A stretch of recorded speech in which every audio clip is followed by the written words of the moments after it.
I'm with the band Arivmia, and maybe I should get them to introduce themselves. Hey there, my name's Craig Devlin, the bass guitarist. I'm Russell Bradley, the drummer. I'm Dan Carver, I'm the singer. And I'm John Barrett, the guitarist. The first obvious question is, how did the band get together? Well, I was working on something and I wanted to start something from scratch. This was about 2007. Yeah, I was in Australia at the time. When I come back from Australia, I went and saw John playing in his band and thought, wow, that's something I'd love to get into.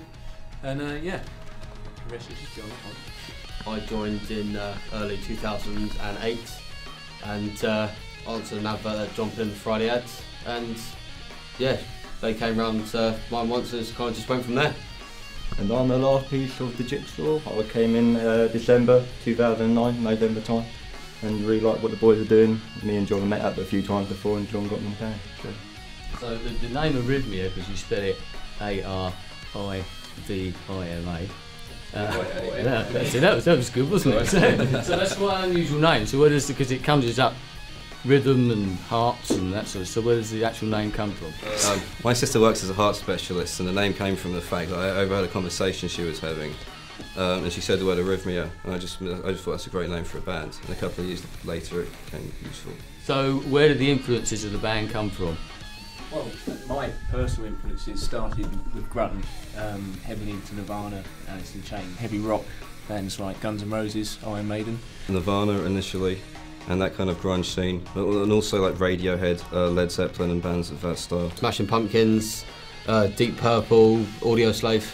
Bob Dylan, Motorhead and Black Sabbath. That's a fair. That's a real contrast of influences there. So I mean, both old and new. So how do they help your sound? How do they make your sound change, maybe, or evolve your sound? We think that the contrast of elements is kind of what creates our sound, which we feel is original and powerful. So with all these load of influences, who writes the songs? Is it a single person? Is it a group effort? Well, sometimes Dan puts down the vocal melody. The creative process generally starts with just jamming on ideas, and then they tend to evolve from there, sometimes very quickly. And then we kind of like come up with like the lead parts, like the lead guitar parts, and obviously Dan comes in and puts the vocal melodies down. And then we start crafting the lyrics until, you know, we start editing it down until we've got something that we're happy with.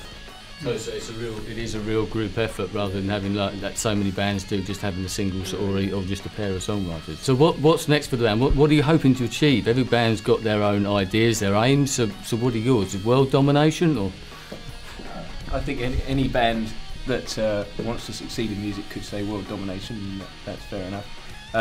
Personally, as long as I can get our music out to people that enjoy it, and you know, as long as someone connects to it somewhere, whether it be one person or 100,000 people, then that's my aim. So what's next for the band? What are your plans? You know, on your way to communicating with the world. What's next? Well, we want fans all over the world. Really, we really want to kind of get into the American scene, because the kind of like some of the rock music that we're into is still very popular over there, whereas over here there's more of an indie scene.